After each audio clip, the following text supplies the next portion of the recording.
시청자 여러분 안녕하십니까? 헬로티비 뉴스의 부산입니다. 10년간 진행된 삼복도로 르네상스 사업 종료를 앞두고 각종 문제점이 지적되고 있습니다. 특히 지역 곳곳에 세워진 도시재생 거점 시설들은 수백억의 예산을 투입해 놓고도 제대로 활용되지 못하고 있는데요. 저희 취재진이 지난 4월 한 차례 운영 실태를 보도한 뒤 다시 찾은 시설들은 여전히 제 역할을 하지 못하거나 아예 사라진 곳들도 있었습니다. 현장에서 만난 주민들은 예산만 낭비한 꼴이라며 분통을 터뜨렸습니다. 안수민 기자의 보도입니다. 10년 전 설치된 산복도로 갤러리입니다. 침체된 부산 산복도로에 예술로 활기를 불어넣겠다며 만든 공공조형물인데 현재는 반쪽짜리가 됐습니다. 주민들에게서 외면받고 관리의 손길도 미치지 못하며 애물단지 신세로 전락하더니 결국 어정쩡한 철거 결정이 내려진 겁니다. 갤러리 뜯었어요. 언제 뜯었어요? 며칠 전에. 처음에는 저게 방공초소였잖아요. 그러다가 나중에 갤러리라고. 아무 쓸모가 없이 뜯었겠죠. 지역의 역사를 관광 자원화해 사람을 불러 모으겠다며 지난 2015년 야심차게 문을 연 신발박물관. 부산의 대표적인 도시재생 사업인 산복도로 르네상스의 일환으로 박물관 조성과 인근 거리를 꾸미는데 예산 9억 원이 투입됐습니다. 하지만 4년이 지난 지금 건물에는 임대 팻말이 내붙었고 거리에선 사람들의 발길이 끊겼습니다. 임차료 내고 사용했던 신발 박물관이 임대 기간이 만료돼서 종료 기간과 맞추어서 생활사 전시관이 만들어지니까 옮겨지는 걸로 접근성이나 사실 조금 그런 부분에 또 사실 방문객 수도 조금 많지는 않고 그러니까 여러 가지 상황을 고려했던 것 같아요. 건물 곳곳이 깨지고 녹슬었습니다. 이곳 역시 삼복도로 르네상스 일환으로 만들어진 거점 시설 중 한 곳입니다. 마을 카페라는 명칭이 붙어 있고 이 마을의 공방으로도 활용된다는 이 거점 시설은 6개월 전 이곳을 찾았을 때와 다름없이 여전히 불이 꺼진 채 문이 닫혀 있습니다. 공방을 제일 처음에 했는데 여 카페를 공방으로 올 사람이 있나? 내가 안 가려놨어. 시대없이 국민들 세금과 만들어 놓고 제대로 활용도 안 하고 그한다고 내가 뭘 가져왔나. 생선가게나 카페 등 주민 공동체 위탁으로 운영되던 거점 시설들 역시 수익 창출에 어려움을 겪으며 지원 사업이 끊긴 뒤 문을 닫는 일이 반복되고 있습니다. 없습니다. 많이 없습니다. 우리가 지금 회비로 가지고 많이 운영합니다. 이제 이 건물만 있는 거지. 예. 지원은 다 끊겼는데 이제 우리 자체에서 이제 하려고 노력하고 너무너무 힘듭니다. 지난 2011년부터 2018년까지 삼복도로 르네상스 도시재생 사업으로 부산 6개 지역에 만들어진 거점 시설은 모두 59개. 투입된 예산은 무려 257억 원입니다. 막대한 사업비가 들었지만 활용도를 찾지 못하는 거점 시설들과 삼복도로를 떠나고 있는 주민들. 부산시의회에서 올해 초 이 사업에 대한 별도의 행정사무조사를 실시한 데 이어 시민사회에서는 이번 부산시 행정사무감사에 삼복도로 르네상스를 포함할 것을 요구하는 등 사업의 성과에 대한 의문은 지속적으로 제기되고 있습니다. 거점 시설이 계속해서 운영이 되려면 수익성이 담보가 돼야 되는데 일단 수익성이 지금 현재 담보가 되지 않고 있다 보니까 지금 후점하고 있는 상황이 되는 거고, 처음 시설을 만들 때 이 정책 자체가 이벤트성으로 좀 추진되다 보니까 너무 동시다발적으로 추진되다 보니까 주민의사가 전혀 반영이 되지 않았습니다. 앞으로 만일에 도시재생적으로 좀 더 성공적으로 이끌려고 그러면 주민이 원하는 시설, 주민이 원하는 도시재생 방향을 잡아야만. 부산시는 삼복도로 르네상스 사업이 완전히 종료되는 시점인 내년 이후 거점 시설 활성화 방안을 찾기 위한 용역을 진행하는 등 재정비를 본격화할 계획이라는 입장을 밝혔습니다. 하지만 존폐 위기에 놓인 시설들이 제 역할을 찾기까지는 적지 않은 시간이 소요될 것으로 보입니다. 헬로티비 뉴스 안수민입니다. 얼마 전 청약 조정 대상 지역에서 해제된 해운대 수영 동래구를 중심으로 아파트 가격이 급등하고 있습니다. 호가가 1억 원 이상 뛰어오른 곳도 있는데 전문가들은 일시적인 과열 현상으로 보고 있습니다. 앵커 리포트입니다. 조정 대상 지역 해제 효과가 해운대 수영 동래구를 중심으로 즉각적으로 나타나고 있습니다. 지난해 3.61% 하락했고 올해 3.67% 하락세를 이어가던 부산 부동산 시장은 2년 2개월 만에 상승세로 전환됐습니다. 특히 부산 지역 평균으론 0.1% 상승세를 보인 반면 해운대구는 0.42%, 수영구 0.38%, 동래구는 0.21% 상승했습니다. 가격 상승과 더불어 부동산 매매 거래 분위기도 완전히 뒤바뀌었습니다. 해운대구는 우동, 중동을 중심으로, 수영구는 남천, 광안동 신축 위주, 동래구는 영륜, 온천동 주변으로 아파트 가격이 들썩이고 있습니다. 이들 지역 일부 아파트의 경우 일주일 새 호가가 1억 원 이상 뛴 곳도 있습니다. 쏟아지던 매물은 사라지고 아파트 가격을 수천만 원씩 올리는 경우도 속출하고 있습니다. 조정 지역이 해제되기 한 이틀 사흘 전에 가계약금이나 계약금을 받아서 계약을 진행하려고 하다가 5천만 원이나 1억 가까이 되는 호가를 부르면서 계약 조건을 변경하거나 아니면은 다시 100 상환을 해서 그래서 이제는 그 계약을 파기하는 사례가 실제로 일어났다는 거죠. 해제 이후 처음으로 분양에 나선 해운대구 센텀 한 아파트 모델하우스.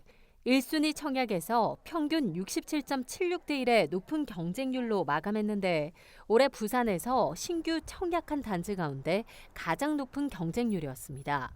조정 대상 지역 해제가 부산 부동산 시장에 활력을 불어넣은 건 분명해 보이지만 일부 지역을 중심으로 과열되는 양상입니다. 이런 현상은 외지인의 원정 투자가 아파트 가격에 영향을 주는 만큼 현재 분위기를 경계할 필요가 있다는 목소리가 나오고 있습니다. 원정 투자자들이 사라지고 또 다시 그 투자자들이나 무주택자들이 이성을 찾는 과정을 거칠 가능성이 크기 때문에 한두 달 정도 지속되다가 전반적으로 내년 봄 이사철로 접어들면은 완만한 회복세로 이어지면서 안정화 단계로 접어들 가능성이 크지 않겠나 생각을 좀 하고 있습니다. 부동산 전문가들은 최근 과열 양상은 수개월 내 안정기에 접어들겠지만 지역 내 초양극화 현상은 심화될 것으로 내다봤습니다. 헬로티비 뉴스 차선영입니다. 도시재생 뉴딜 사업이 지역마다 색깔을 담아 추진되고 있습니다. 해운대구에는 반송 2동이 선정돼 4년간 180억 원이 투입되는데요. 정책 이주 지역으로 다닥다닥 붙은 주택과 골목으로 이루어진 이 반송 이동에서 주민들을 중심으로 한 골목형 도시재생이 시작됐습니다. 김현정 기자의 보도입니다. 정책 이주 지역으로 1969년부터 집단적으로 터를 잡기 시작했던 해운대구 반송동. 33제곱미터 남짓의 작은 주택과 골목길로 이뤄진 반송 이동에 도시재생 뉴딜 사업이 추진되고 있습니다. 이곳에는 세대공감 골목문화 반송 블랭크 사업으로 2022년까지 4년간 180억 원의 사업비가 투입됩니다. 폐공간을 활용한 골목문화 형성의 문화재생, 상가 경관 정비를 통한 골목 상권 활성화, 주거와 공동체 재생으로 나뉘어 추진됩니다. 이러한 지역의 변화는 주민이 중심이 됩니다. 지난 5월 주민 80여 명이 참석한 가운데 주민협의체가 발대했고 도시재생대학도 운영되고 있습니다. 저희 반송이동에서 운영하고 있는 도시재생대학에서는 골목생활반과 또 가로 디자인반 두 가지를 통해서 주민분들이 도시재생에 대해서 학습하고 또 주도적으로 운영해 나갈 수 있는 방법에 대해서 진행을 하고 있습니다. 40년을 이곳에 터를 잡고 살아오며 누구보다 지역을 가장 잘 아는 주민은 반송이동의 의미 있는 변화에 주목하고 있습니다. 우리 주민들이 원하는 만큼 우리 반송이 확 바뀌어질 수 있는지 우리가 도시재생대학을 통해서 그 세부적인 내용을 좀 알게 되고 전문가들로부터 또 많은 이야기를 듣다 보니까 이웃과 함께 공동체 문화를 만들어 나갈 수 있는 그러한 좋은 그런 계기도 마련할 수 있겠다라고 생각하기 때문에 많은 기대를 하고 있습니다. 이와 함께 해운대구에서는 골목 상권 재생의 성공 사례를 공유하고 해법을 찾기 위한 도시재생 포럼을 개최해 의미를 더했습니다. 언제 어떠한 건물을 지을 것인가가 아닌 어떠한 문화를 어떻게 채울까를 화두에 두고 도시재생의 첫 발을 내딛고 있습니다. 다닥다닥 붙은 집과 골목으로 이루어진 반송이동 다만골 행복마을. 이 골목이 주민들의 의견과 도시재생이 더해져 어떠한 새로운 골목 문화를 만들어갈지 주목됩니다. 헬로티비 뉴스 김현정입니다. 요즘 대학 상권도 경기 침체의 영향으로 활력을 잃어가고 있습니다. 올해 금정구가 부산시의 맛골목 변신 프로젝트에 선정되면서 부산대 북문 인근 상권에 대한 환경 개선 활동을 벌였는데요. 이른바 북맛골이라고 불리는 골목 상권을 살리는데 대학생들이 두 팔 걷고 나섰습니다. 앵커 리포터입니다. 부산대 북문 맛집 골목, 이제는 북맛골이라고 불리는 곳입니다. 침체된 대학 골목 상권을 살리기 위해 실제로 이 골목을 이용하는 대학생들로 구성된 소상공인 서포터즈가 나섰습니다. 북맛골의 한 알밥 가게 앞입니다. 선발된 6팀의 서포터즈 중 한 팀인 골목대장팀이 가게를 꼼꼼히 살핍니다. 가게 외관을 찍어 SNS에 올리고 가게가 학생들의 눈에 잘 띌 수 있도록 이젤 메뉴판도 설치했습니다. 사진으로 찍은 가게 메뉴들은 홍보 플랫폼에 등록하기도 합니다. 매일 가게에 들러 개선해야 할 부분은 없는지 체크하고 바쁠 땐 자발적으로 가게의 일손을 돕기도 합니다. 외국인 학생들이 많이 찾는 환경인 만큼 외국인들을 위한 메뉴판도 개발해 제작했습니다. 큰 부분은 아니지만 사소한 인테리어나 아니면은 이제 외국인 손님분들을 위해서 메뉴판 제작하는 이런 사소한 것들이 이제 모여서 저희도 뿌듯하고 도움이 됐으면 좋겠다고 생각했습니다.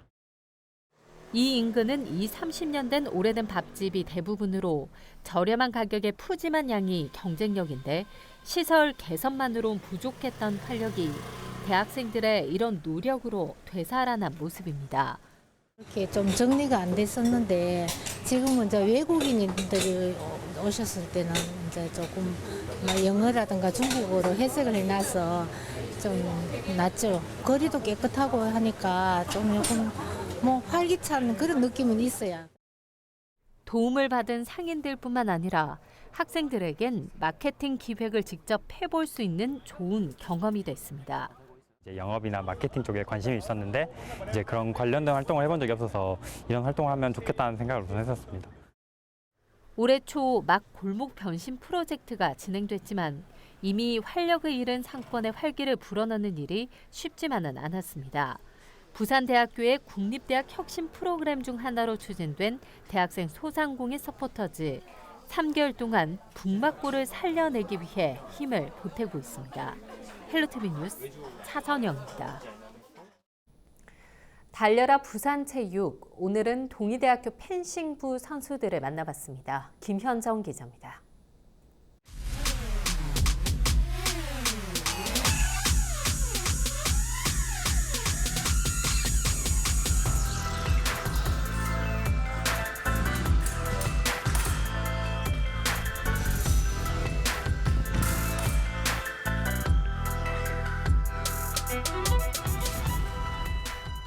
부산체육의 성장을 위한 기획보도 달려라 부산체육의 김현정입니다. 부산에는 끊임없이 국가대표를 배출하는 월드클래스 펜싱팀이 있습니다. 이번 시간에는 강한 정신력과 승부근성을 바탕으로 새로운 역사를 써내려가는 동의대학교 펜싱부 선수들과 함께하도록 하겠습니다. 화이팅! 우리나라 펜싱 올림픽 첫 금메달, 우리나라 올림픽 사상 100번째 금메달, 아시안게임 3연패, 단체전 2연패, 동의대학교 펜싱부가 만들어낸 기록들입니다. 구봉길, 김준호, 윤지수, 이라진 등 기라성 같은 국가대표 선배들의 출신 학교인 동의대 펜싱부 22명의 선수들은 오늘도 맹훈련을 펼치고 있습니다. 선배들의 기운을 받아 후배들도 세계 무대에서 두각을 나타내고 있습니다. 2학년 도경동 선수는 지난 10월 태국에서 열린 U23 아시아 선수권 대회 첫 국제 무대에서 개인전과 단체전 2관왕을 차지했습니다. 도 선수는 선배들을 보며 펜싱의 꿈을 키웠고 이제 그 뒤를 당당히 잇고 있습니다. 올림픽에서 봤던 선수들을 보면서 제가 펜싱의 꿈을 키워왔는데 이 학교에 오니까 그 선수들이 제 선배였고 그래서 그 선수들을 보면서 저도 할 수 있다는 자신감을 얻게 된 것 같습니다. 제가 금메달을 땄지만 더 아시아를 넘어서서 유럽까지 가겠습니다. 3학년 손정민 선수도 U23 아시아 선수권 대회에서 개인전 생애 첫 금메달과 단체전까지 2관왕에 올랐습니다. 국내 대회에서도 최고의 자리에 오르지 못했는데 이번엔 달랐습니다.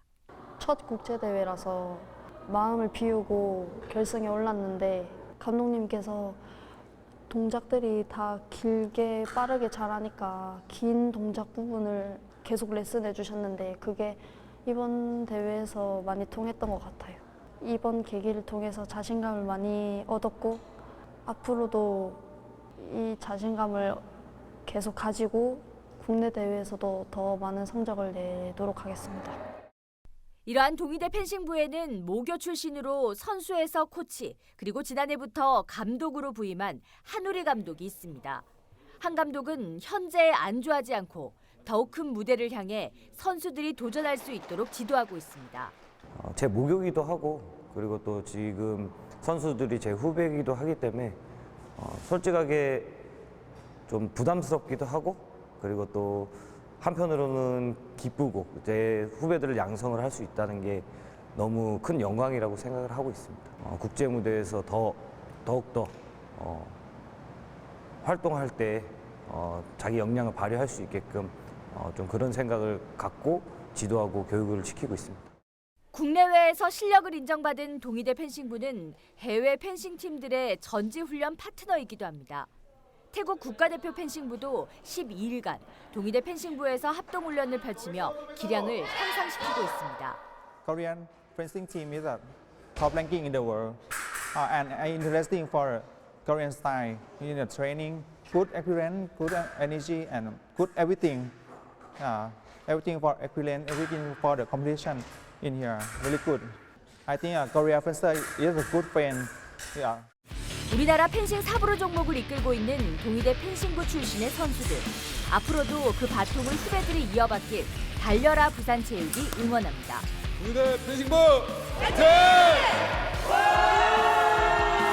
헬로티비 뉴스 김현정입니다. 부산은 청년들이 떠나는 도시가 되고 있습니다. 총 인구수가 감소하는 것을 감안한다 하더라도 유입되는 청년 수보다 유출되는 청년 수가 늘어나고 있는 것은 문제인데요. 이유는 무엇일까요? 대학생들의 이야기를 들어봤습니다.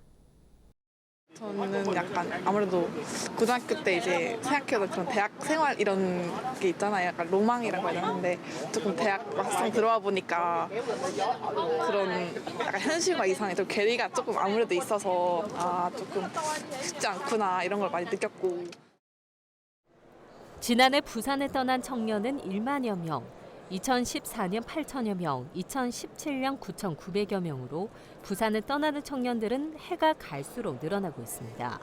이들이 부산을 떠나는 이유는 무엇일까? 부산 지역 대학생들을 만나 그들의 이야기를 들어봤습니다. 대학 입학과 동시에 취업 준비생이 된다며 대학생들의 가장 큰 고민은 취업이었습니다. 약간 대학만 들어오면 이제 다 막 행복하고 이럴 것 같았는데 취업 시장에 나가기 바로 직전 단계니까 이제 그런 취업 부분에서 고민도 있고. 밥 먹거나 뭐 술자리나 이런 것들을 가져도 결국에는 이제 시험 얘기로 귀결되더라고요. 항상 나는 입학했을 때부터 이제 취업할 때까지 내내 취준생이었다. 이제 이런 말을 하시더라고요. 대학 졸업 후 부산에서 취업을 해야겠다는 생각을 가진 학생들은 많지 않았습니다. 딱히 부산에서 일해야지 이러는 친구들은 별로 없고 아무래도 전공이 약간 좀 의료다 보니까 조금 아무래도 수도권 쪽으로 서울 쪽으로 많이 올라가려는 친구들도 있고. 청년들을 위해 월세를 지원하고 미취업 청년과 청년 채용 기업을 지원하는 등 일자리와 주거 지원을 위한 시책이 쏟아져 나오고 있지만 대학생들에겐 크게 와닿지 않습니다. 금융권이나 이런 것들은 많이 몰집되어 있는데 그만큼 이제 뽑는 수는 또 적어서 뭐 기업은 많아도 갈 곳은 없다. 약간 이렇게 결론을 내는 게 더 맞는 것 같아요. 직업의 그런 선호도가 계속해서 바뀌고 또 일자리도 기존에 있었던 것보다도 더 많은 영역의 일자리 필요로 하는데 그것보다는 일자리 늘린다는 것 자체가 기존에 있었던 거에서 늘릴 수 있는 것만 늘리는 것 같아요. 부산시에서 추진하는 청년 정책에 대한 체감도도 낮습니다. 한정 기준이 좀 명확하고 그러면 뭐 물론 그 사람 필요하니까 저도 문제가 안 되겠지만 또 거기서도 뭔가 문제가 생기고 또 뭐 비리가 생긴다 그러면 굉장히 약간 있느니 못한 그런 일이 발생할 수 있을 것 같아요. 반감도 많이 사고 전달도 많이 되는 것 같지 않아요. 취업 시장에 나가고 나서 이제 뭐 이런 정책이 있으니까 뭐 나는 첫 휴직 수당을 받기 위해서 뭐 일부 일자리를 그만둔다 이제 이런 얘기까지 있더라고요. 그래서 그런 악용될 소지는 어떻게 보면 약간 개선될 부분이 있다고 생각합니다. 내년 국회의원 선거를 앞두고 있지만 정치에 대한 대학생들의 무관심 여전합니다. 사람을 뽑아줘도 뭐 실질적으로 그 체감상 느껴지는 부분이나 이런 것들이 많이 없다 보니까 아무래도 뭐 시간이 지날수록 점점 무관심해지고 약간 그런 거. 그렇다면 대학생들이 바라는 공약은 무엇일까? 일자리 이런 게 제일 대학생들 아마 큰 고민인 것 같아서 그런 쪽으로 이제 취업 자리 개선 약간 이런 방향으로 있었으면 좋을 것 같아요. 취업을 위한 단계가 아니라 정말로 대학의 본질인 학문을 탐구할 수 있고 또 자유롭게 시간을 보낼 수 있는 그런 여유가 확보될 수 있는 생활을 보장했으면 좋겠습니다. 헬로티비 뉴스 차선영입니다. 안전을 위협하는 노후 옹벽 보수를 지원하는 조례가 전국에서 처음으로 부산 동구의회에서 발의됐습니다. 취약 계층이 소유한 옹벽에 한해 구 예산으로 수리비를 지원하는 건데 원도심 지역의 특성상 당사자는 물론 지역 전체의 안전 강화에도 도움이 될 것으로 기대됩니다. 안수민 기자의 보도입니다. 태풍이나 집중호우 등 자연재해 상황에서 속수무책으로 무너져 내리는 주택가 옹벽. 옹벽 위로 층층이 주거지가 형성된 원도심 일원에선 내구성이 떨어진 노후 옹벽이 주거 안전을 위협하는 문제입니다. 금이 가고 갈라지고 문제를 알지만 비용을 감당할 수 없는 처지의 개인 소유주들은 상황을 두고 볼 수밖에 없습니다. 이 같은 취약계층 주민들의 주거 안전 확보를 위해 구청이 안전 점검과 보수 비용을 지원하는 조례가 전국 최초로 동구의회에서 발의됐습니다. 토사 유실로 주민들이 불안해하고 있습니다. 이에 대해 해당 부서는 안전조치 예명령을 내리고 있으며 5년 동안 측축 옹벽에 대해서는 79건이며 담장에 대해서는 52건이지만 보수 부담 비용이 어려움에 이행 조치가 낮은 편입니다. 제도권 근거를 만들어서 주거권 보호와 안전한 동구를 국민기초생활보장법에 따른 수급자나 차상위 계층 주민만 조례에 따른 안전관리 지원을 신청할 수 있습니다. 지원 대상은 옹벽이나 석축, 담벼락 등에 한정되는데 500만 원 한도 내에서 총 사업비의 3분의 2까지가 지원됩니다. 다만 사업비의 3분의 1조차 스스로 내기 힘든 처지인 사람들을 위한 보완책도 다각도로 검토되고 있습니다. 자부담 3분의 1은 사회적 서비스를 연계한다는 측면에서 긴급자금 또는 LH공사의 후원이나 여러 다양한 업체에서 후원을 받아서 3분의 1을 충당하는. 조례에서는 제때 공사에 착수하지 않거나 허위 사실로 사업비를 지원받는 등 규정 위반에 따른 지원금 환수 조항도 포함됐습니다. 특히 기존 취약계층 주거지원 제도가 건축물만 보수 비용을 지원하는 상황에서 이번 조례의 실효성은 더욱 클 것으로 기대됩니다. 이번 조례는 오는 3일 동구의회 상임위원회에서 심사를 거친 뒤 오는 6일 본회의에서 최종 제정 여부가 확정될 예정입니다. 조례 돋보기 안수민입니다. 우리 지역의 이슈 콕 짚어봅니다. 헬로 이슈 토크. 이슈 토크입니다. 윤창호법이 만들어진 지 1년이 지났지만 또다시 음주운전 사고로 보행자가 목숨을 잃는 안타까운 일이 발생했습니다. 음주운전 차량이 인도로 돌진하면서 발생한 사고인 만큼 볼라드 등 교통안전시설물에 대한 설치 기준을 강화해야 한다는 지적도 제기되고 있는데요. 부산 지역의 교통안전시설물 설치 및 관리 실태와 함께 음주운전 사고를 막기 위한 방안 등에 대해서 살펴보도록 하겠습니다. 도로교통공단 부산지부 이현호 교수, 영산대학교 드론교통공학과 최양원 교수와 함께합니다. 안녕하십니까? 반갑습니다. 반갑습니다. 최근에 일어난 사고에서 이 볼라드가 차량이 인도로 돌진하는 것을 막지 못해서 이제 문제가 좀 제기가 되고 있습니다. 우선 시청자분들께서 이 볼라드라는 단어 자체가 좀 생소하실 텐데 어떤 시설물인지 좀 설치 기준이나 규격 등에 대해서 설명해 주시죠. 가드레일이나 좀 비슷한 역할을 하는 부분인데요. 네. 이제 가드레일은 다 아시다시피 중앙에 분리대에 설치를 해서 다른 차량들이 돌진하거나 사고가 났을 때 2차 사고가 나지 않도록 이제 방어해주는 역할을 해주잖아요. 네. 근데 이 볼라드 역시 이는 마찬가지로 2차 사고 났을 때 이제 보도나 횡단보도로 돌진하지 못하도록 이제 방어해주는 그런 부분 역할을 좀 해주고 있습니다. 네. 그래서 볼라드 같은 경우 이제 그 교통약자 이동 편의 증진 법률에 있어요. 그래서 볼라드 설치 기준이 이제 별도로 마련이 되어 있는데. 이제 밝은색의 반사 도료 등을 사용해야 되고, 그다음 누구나 좀 쉽게 식별할 수 있도록 보행자의 이제 안전을 고려한 그 기준이 이제 한 80에서 100cm 정도 높이가 되고요. 네. 지름은 한 10에서 20cm. 그다음에 이제 그 시각장애인 분들은 이것 때문에 좀 위험한 경우가 있거든요. 예. 그래서 그 인근에 반드시 한 30cm 정도 되는 점자 블럭이 반드시 설치가 돼야 됩니다. 그래서 네.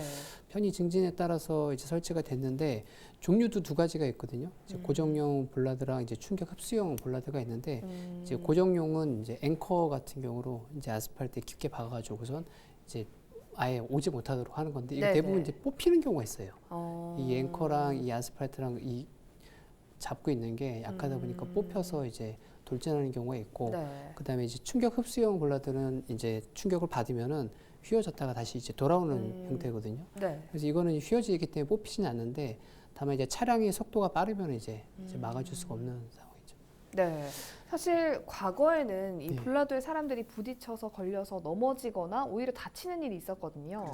근데 또 최근에는 볼라드 강도가 너무 약하다 이런 의견도 좀 얘기가 나오고 있습니다.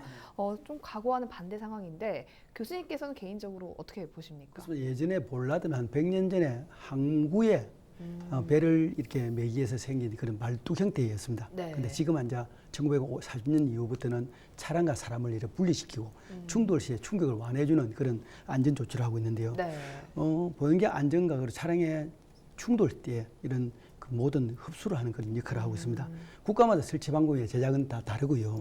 다만 이제 일본의 경우는 1940년, 50년대 굉장히 교통사고를 많이 일으켰습니다. 그 이후에 볼라드에 대한 것이 강화됐고요. 우리 한국은 이제 70년대 교통안전 시설이 많이 증가되면서 볼라드의 기능을 좀 더 강화시키고 있는데요. 설치 기준이 아무래도 조금 약한 것은 사실입니다. 다만 근래는 굉장히 이 부분에 대해서 많은 노력을 하고 있고 정부에서도. 다만 이제 이 올 때 강도 약하다는 그런 지적은 각 회사마다 여러 가지가 나오고 있거든요. 그래서 설치 기준을 규정받은 그런 것에 대한 그런 것이 설치 가능할 수 있도록 해야 되고요. 특히 도로교통공단에서 많은 그런 것들을 연구를 하고 있는 걸로 알고 있습니다. 지금 부산시설관리공단에서 일하는 자 교랑 등의 교통취약지역 그리고 교차로 이렇게 곡각 지점에 이런 데 많이 설치하고 있습니다만 예산이 턱없이 부족합니다. 특히 예산이 1년에 한 12억 정도 이렇게 예산 잡혀 있으면 모든 곳을 설치 못하거든요. 그래서 이 교통안전시설을 보완한 것, 볼라드에 설치 이런 것들은 전부 다 부산시의 예산에 좌우되기 때문에 이거에 대한 예산을 늘리게 되면 이런 볼라드의 재질도 강화되지 않겠나 생각하고 있습니다. 예, 볼라드에 대해서 설명을 좀 해주셨는데 교수님께서는 개인적으로 어떻게 좀 생각하십니까? 이게 볼라드가 이제 2009년에는요 설치 기준이 없다 보니까 조그만 볼라드가 굉장히 많았거든요. 그래서 부산만 해도 이제 자기 지역 특색에 맞게 무슨 조개 모양의 볼라드를 대리석으로 만들기도 하고 자기 특성에 맞는 낮지만한 볼라드를 많이 만들었었어요.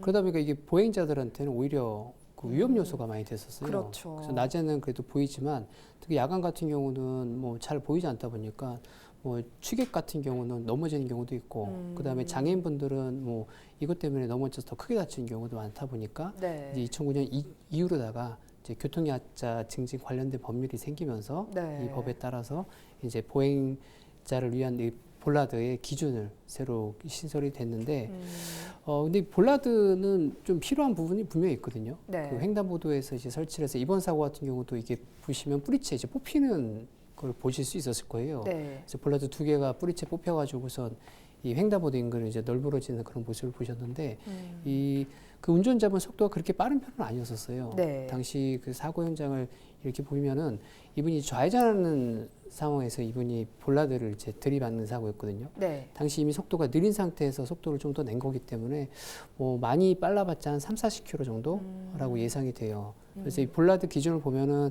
그 재질이 고무로 돼 있어야 되거든요. 네. 그래서 보행자가 부딪히면은 이제 딱딱하지 않아서 위험하지 않도록. 그래서 고무 재질로 돼 있다 보니까 보행자들이 이제 부딪히지 않도록 해야 되는데 그게 지금 중요한 게 아니고 여기 그 이동 편의 증진에 보면은 이런 부분이 하나가 있어요. 속도가 낮은 자동차의 충격에 견딜 수 있는 구조로 해야 된다는 이런 부분이 있거든요. 네. 그 얘기는 무슨 얘기냐면은 만약에 속도가 빠른 차가 보도로 질주를 했을 때는 막을 필요 없다는 얘기도 되거든요. 그렇다면 이 부분에 대해서는 조금 네. 약간의 좀 개정이 필요하지 않을까라는 생각이 논의가 들어요. 좀 더 되어야 예. 되겠네요. 이게 법 자체가 이제 보행자를 위주로다가 볼란트를 만들다 보니까 조금 약한 재질로 만든 건데 재질은 약하게 만들어도 이게 버텨낼 수 있는 거는 자동차가 돌진을 해도 버틸 수 있는 정도의 강도가 필요하지 않을까라는 좀 생각이 듭니다. 네, 잘 알겠습니다. 부산 교통안전시설물에 대해서 좀 문제점들이 제기되고 있는 만큼 부산시에서 관리를 좀 더 철저히 해야 되지 않을까 이런 생각이 좀 드는데 현재 부산시에서는 이 볼라드의 관리를 어떻게 하고 있나요? 그래서 볼라드의 설치에 대한 상태를 전국적으로 조사를 해본 적이 있습니다. 네. 2016년부터 매년 하고 있거든요. 그중에서 전국적으로 볼라드의 설치에 미비한 조건 불량 제품들이 한 20% 정도 된다고 밝혀졌고요. 네. 그중에서 부산이 제일 높은 50% 정도 된다는 그런 기준이 있으면 지금 2018년 이후는요 강화돼서 부산에서 굉장히 많은 불량 볼라드가 정비됐다고 보고 네. 있습니다. 다만 지금은 이제 요즘은 근래 나온 게 시각 장애인들, 교통 약자에 대한 볼라드 설치 이런 것들이 굉장히 있고요. 근래 보시면 교차로에 보도하고 연결되는 횡단보도에 연결된 곳에 전부 다 볼라드 다 설치합니다. 네. 그 설치할 때 볼라드 자체의 문제보다는 볼라드를 이렇게 심는데 소위 말하면 앵카를 박는데 네. 이런 부분을 그 허술하게 해서 이게 떨어지 나갑니다. 받칠 경우에 네, 네. 속도가 차량속도 한 70km 이상이면 그 충격이 굉장하거든요. 그래서 볼라드 자체는 탄력이스 고무형으로 되어 있지만은 자체가 뿌리째 뽑히니까 네. 역할을 다 못하는 그게 있는데 뭐 이런 것 때문에 지자체에 계속적으로 철거하고 그다음에 새로 보완해달라는 그런 민원이 있고요. 네. 부산시는 이런 거에 대해서 굉장히 아쉬워합니다. 다만 예산 부족이라는 말씀을 했는데요. 예. 이런 부분에 대한 예산을 2018년 5월 달부터 굉장히 정비를 많이 했지만은 지금보다 좀 더 강화될 필요가 있고요. 정부에서는 교통안전시설에 대한 정비를 올해부터도 굉장히 강화를 시키고 있습니다. 네. 이 부분에 대해서는 부산시도 많이 인식을 하고 있고요. 하고 있는데 다만 교체를 하고 난 이후에 네. 관리 문제 그냥 방치해 두는 경우도 굉장히 많습니다. 그러다 보면 거기다 뭐 지나가는 사람들 발로도 차고요. 또 거기 뭐 여러 가지 뭐 그 밤에 뭐 아주 나쁜 행동들 많이 하는 것이 있습니다. 이런 것에 대해서는 이 시설관리공단에서 수시로 하면서 불량분은 제때제때 수정해주고 교체해준 것이 바람직한데 네. 그런 것이 제대로 안 돼 있다는 지적을 많이 받고 있습니다. 그러니까 좀 예산 부족도 아무래도 있겠고 네. 그리고 볼라드 자체의 문제라기보다는 그 앵커를 박는 과정에서의 좀 관리 부실 이런 것들이 있을 수 있네요. 검증받은 사람이 아니고 일반적인 인부들이 이제 예. 이렇게 설치하는 경우가 많거든요. 네. 그런 거 하고 나서는 꼭 확인이 돼야 되는데 그냥 방치하는 경우도 또 있습니다. 네, 사실 네. 확인이라 하는 것도 진짜 박혀봐야지도 아는 경우도 있기 그렇습니다. 때문에 정확하게 알기가 힘든데요. 네. 사실 자꾸 이런 좀 뭐 안전시설 강도가 약하거나 관리 미흡 등으로 인해서 돌발 상황에 대한 대응이 좀 떨어지는 게 아니냐 이런 이야기가 나오고 있습니다. 부산에서 또 이런 조금 허술한 관리 이런 것 네. 때문에 사고가 벌어진 사례가 또 있습니까? 네, 작년 3월 말에 23일인가 이렇게 기준을 알고 있습니다. 네. 그때 제가 현장 조사를 나갔었거든요. 네. 그때 지금은 자수영교라는 제3호교 네. 거기에 우회전하는 작은 차량이 소형 차량이 전체 좌회전 받아 오는 차량에 살짝 받치면서 놀래서 핸들을 틀다 보니까 횡단보도 쪽에 그때는 볼라드가 없어 글로 해서 그 교량에 난간을 받고 떨어졌습니다. 예. 그 완전 그 수영강 깊이가 한 3.5m 되거든요. 그래서 소방대원이 들어서 거기 가서 이렇게 했는데 심폐소생을 하고 했는데 예. 그 당시 인사불성으로 되어 있었습니다. 그 이후에는 또 확인을 못 해봤고요. 예. 다만 이런 것들이 굉장히 많아서 그 이후에는 교차로에 그 당시에 그 자리에는 볼라드를 다 재설치했습니다. 그다음에 횡단보도 없는데 일반적인 그 보행 공간에는 가드를 설치하고 있습니다. 그래서 이런 것들에 대한 보완을 지금 뭐 마린시나 센텀 특히 해운대구는 많이 네. 이제 보완이 되어 있는 걸로 알고 있고요. 이런 부분이 사각지대, 정 말해서 요즘은 5030 이런 정책을 네, 가지고 그죠. 그렇죠. 그런 이면도로 이런 데도 애들이 스쿨 중 이런 데 나올 때 그런 것들이 없어서 예. 아이들이 이렇게 다치는 경우도 많습니다. 이런 시설에 대한 보완이 굉장히 필요할 것으로 보고요. 이런 거 전담하는 부서가 이제 부산시에 한정된 부서가 있고 또 시설을 알고 있기 때문에 좀 더 점검 인원들을 더 늘릴 필요도 있고요. 또 전문가들 같이 이용해서 특히 도로교통공단에서는 부산의 모든 시설물에 대해서 점검을 많이 하고 있거든요. 네. 그래서 이런 분들의 전문가들하고 나서 이거를 한번 점검하고 또 사진을 찍고 그래서 이런 거에 대해서 시뮬레이션하고 이게 탄력되는데 넘어지면 어떻게 되겠는가 하는 거 이런 문제들을 좀 더 강화할 필요가 있지 않느냐. 그래서 저희 교통 전문가들이 보다 더 많은 네. 노력하고 또 지원을 해야 될 것으로 이렇게 보입니다. 예. 아무래도 부산시에서 보통 그 보행자 안전을 위해서 많이 애쓰겠다, 보행자 중심 도시를 만들겠다라고 선언한 만큼 이런 부분에서 도로교통공단에서도 좀 점검할 계획이 있습니까? 교차로 사고 관련해서는 저희가 그 타스를 통해서 사고 다발적들을 계속 조사를 하고 있거든요. 그 타스에 의하면은 거의 대부분 교차로 횡단보도 인근 사고 가장 많이 발생을 해요. 네. 그래서 이런 쪽 중심으로다가 지금 시설물을 많이 설치를 하고 있어요. 그래서 네. 아까 우리 최 교수님 말씀하신 것처럼 요즘에 생기는 횡단보도에 전부 다 블라들 다 설치를 해가지고 뭐 돌진하거나 이런 사고를 많이 막고 있는데 네. 이 교차로에서 그 사고가 좀 많이 나는 이유들이 있어요. 제가 이 교차로 이렇게 생각을 해보시면은 네. 그 차량뿐만 아니고 이제 보행자도 많이 교차로 밀집이 되잖아요. 그렇죠. 그러다 보니까 사고 날 확률이 아주 높은 지역이거든요. 그다음에 시설물도 이 교차로에 다른 도로보다 더 많이 있어요. 네. 뭐 신호도 있고 그다음에 요즘에 유턴구역 같은 경우는 유도 표지판도 별도로 달려 있다 보니까 그렇죠. 운전자분들이 거의 신호에 집중을 많이 하세요.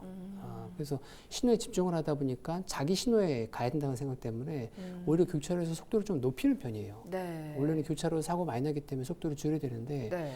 녹색 신호에 자기가 빨리 벗어나야 된다는 생각 때문에 속도를 올리는 경향이 많거든요. 네. 근데 보행자들도 실은 마찬가지예요. 자기 신호가 녹색 전멸등이면은 이제 시간이 뭐 5초, 3초밖에 안 남았으면은 네. 다음에 건너가야 되는데 대부분 뛰는 걸 선택을 그렇죠. 하세요. 그죠?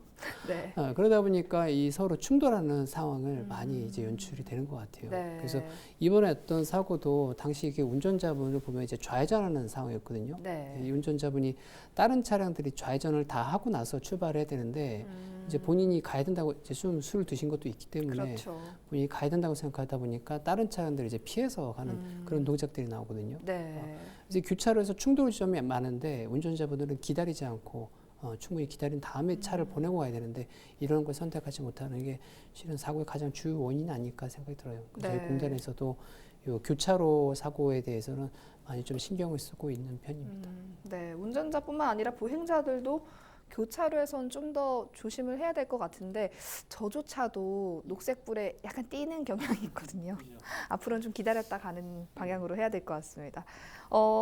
음주운전 처벌에 강한 그 특별법이죠. 윤창호법이 시행된 지 이제 1년이 넘어갔습니다. 다 돼가고 있네요. 최근에 이제 다시 해운대구에서 사고가 발생하면서 진짜 법의 실효성이 있느냐 이제 이런 이야기까지 나오고 있는데 그래도 윤창호법 시행 이후에 부산에 좀 음주운전이 나아졌죠. 많이 나아졌죠. 예전에 음주운전보다는 30% 정도 이렇게 적발되는 것이 줄어들었습니다. 네. 특히 야간 부분에. 근데 숙취로에서 오전 출근 시간대에 많이 적발되는 경우도 있습니다. 네. 특히 이제 술을 드시는 분들은 매일 이렇게 조금씩 드시면 술을 많이 드시지는 않거든요. 네. 요즘은 목요일, 금요일 이렇게 드시다 보면 많이 드시는 경우가 굉장히 많습니다. 예. 오랜만에 드시니까 굉장히 맛있게 드시는 분도 있는데 그 다음날 금요일 아침이나 토요일 아침 네. 뭐 예를 들어 운동한다든지 그러면 급히 일찍 가야 된다 할 경우에 그때 많은 단속을 하고 있고요. 네. 우리나라에서 굉장히 지금 진짜 이상한 것이 이렇게 단속을 함에도 불구하고 그렇죠. 음주운전을 하는 사람이 이렇게 많은지 근데 다만 외국의 경우는 음주운전이 굉장히 우리보다 더 많습니다. 네. 단속을 많이 안 해서 그렇지요. 예. 특히 이제 우리 한국은 굉장히 강화됐지만 다만 이렇게 음주운전을 이렇게 우리가 개선하기 위해서는 음주 방대, 운전 형식을 바꿔야 됩니다. 적발 건수 28% 정도 줄었지만은 또 사고는 중한 사고는 6% 정도 더 올라갔습니다. 그런가요? 그리고 네. 평소에 이제 부산 지역의 분들이 해양성의 그런 성격을 가지고 있어 운전 습관이 조금 가지고 그죠. 그렇죠. 남한테 지기를 싫어합니다. 예. 중간에 이렇게 끼어들게 하면 끝까지 따라가는 경우도 많고요. 이런 운전 습관을 바꾸는 것이 굉장히 중요하고요. 네. 이번에 사고도 전날 한 잔 드시면서 집에 가서 새벽 2시까지 네. 뭐 소주를 한 병 더, 2병 더 이래 드셨다는데 보통 우리들이 음주 측정할 때 위드마크법이라는 게 있습니다. 예. 보통 소주 한 병 드시면 4시간 넘어 5시간 사이에 사람마다 체중마다 좀 다릅니다. 네. 60kg 정도 되면 한 5시간 정도는 조금 잠을 자야 됩니다. 2병 드시면 10시간 정도 쉬어야 되고요. 예. 근데 우리 대한민국 사람은 굉장히 바쁘죠, 그죠? 일을 많이 하는데 한 서너 시간 자고 새벽에 2-3시간이면 아침에 7시 출근하려면 서너 시간밖에 잠을 못 잡니다.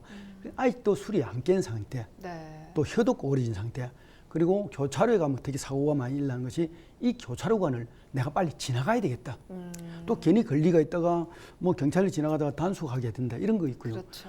이런 급한 이런 성격 때문에 이렇게 사고를 많이 일으킵니다. 다만 이 음주운전은 살아있는 병기거든요. 그렇죠. 우리 인식을 바꿔야 된다. 윤창호법 제정 이후에 30% 정도 줄었다라고 이제 말씀을 해주셨는데 네, 예. 그럼에도 불구하고 여전히 음주운전이 끊이지 않는 이유는 뭐라고 생각하십니까? 그래서 윤창호법 설명을 잠깐만 좀 드리겠습니다. 윤창호법은 기존에 그 사망사고가 났을 때 법정형을 1년 이상의 유기징역을 주는 거였는데요. 네. 이 윤창호법이 시행된 이유는 3년 이상 무기징역을 받을 수 있는 형량으로 형량이 좀 높아졌습니다. 네. 근데 형사처벌도 예전에 300만 원 이하였는데 지금 500만 원 이하의 벌금을 줄 수 있고요. 그다음 우리나라 삼진아웃 제도는 2진으로 변경이 됐습니다. 네. 그래서 예전에는 3번 단속이 되면은 무조건 면허가 취소가 되고 응시 제한 기간이 2년이었는데 네. 지금 2번 이상 단속이 되면 무조건 면허가 취소가 되고 결격은 2년으로 변경이 됐습니다. 그 두 번째 단속될 경우에는 형사처분도 100만 원대가 아닌 1000만 원부터 시작이 됐거든요. 네. 그래서 이 형사처분에 대한 기준은 꽤 많이 강화가 됐어요. 하지만 가장 안타까웠던 건 뭐냐면은 사망사고가 났을 때 우리나라는 3년 이상의 형이 받고 있거든요. 예. 이게 무슨 얘기냐면은 아직까지 우리나라는 이 음주운전을 교통사고로 인식한다는 거예요. 우리나라에서 도주로 사고가 나면은 5년 이상부터 시작이거든요. 네. 5년 이상 또는 사형, 무기징역까지 내릴 수가 있는데 이 음주운전에 대해서는 3년 이상 무기징역을 내릴 수 있어요. 그렇다는 거는 이걸 살인사고로 보지 않는다는 얘기거든요. 예. 도주는 고의성이 있기 때문에 살인사고처럼 처분을 내리는데 이 음주운전에 대해서는 아직도 교통사고로 인식한다는 얘기거든요. 그래서 이번에 법이 마련될 때도 이 반쪽짜리라는 법이 많이 나왔었잖아요. 네. 바로 이 얘기를 하는 거였거든요. 이 음주운전 사망사고 났을 때 5년형부터 시작이 돼야지만 네. 제대로 된 이 음주운전 사고를 다룰 수가 있고요. 그다음에 이 운전자분들의 인식도 완전히 바뀌거든요. 사고를 내고 도주했을 때는 운전자분들이 이게 당연히 잘못했다고 생각을 해요. 네. 하지만 운전대를 잡고선 술을 드시고 운전대를 잡을 때는 이걸 잘못했다고 생각하지 않으세요. 왜냐하면 그 결과가 다르기 때문에 그래요. 그래서 이 시작은 첫 번째로 이번에 발의됐던 이 사망사고 났을 때 형량이 줄었던 거 이게 아주 중요한 부분이고 예. 그다음에 두 번째로는 우리나라는 음주로다가 단속이 되면요 실은 교육을 안 받아도 돼요. 이게 의무교육이지만 범칙금을 부과하면은 교육을 안 받으셔도 되거든요. 네. 애시당초부터 교육을 받을 수 있도록 만약에 음주로 처음 단속이 되면 교육을 받을 수 있도록 그 의무교육 대상자로 만들어준다면은 네. 그럼 정제가 풀리지 않도록 해준다면은 처음부터 교육생분들이 이게 음주가 잘못됐다는 걸 알게 되는데 돈 6만 원만 내면 된다고 생각하니까 교육 안 받고 다시 오시는 경우가 많아요. 네. 그래서 재발이 많은 가장 큰 이유는 이 의무교육이 되지 않았다는 거, 제대로 된 의무교육이 되지 않았다는 거. 이게 또 다른 또 중요한 이유가 될 것 같아요. 네. 그래서 마지막으로 재차적으로다가 음주 단속되신 분들에 대해서는 교육뿐만 아니고 실은 상담실 교육으로 진행이 돼서 이분들의 음주에 대한 문제는 없는지 운전이 아니고 이 음주에 대한 문제는 없는지 이런 걸 정확하게 진단을 해야지만 네. 이런 말도 안 되는 사고가 안 나지 않을까라는 생각이 듭니다. 네. 부산에서만 음주 사고로 인한 큰 좀 이슈를 알리는 그런 사고들이 여러 번 발생을 했습니다. 좀 음주운전 도시라는 오명을 갖지 않도록 보는 시청자 여러분들께서도 음주운전 절대 하시지 말아야겠고요. 오늘 이슈 토크 더 하고 싶은 이야기가 많지만 시간 관계상 여기서 마치겠습니다. 두 분 함께 해주셔서 고맙습니다.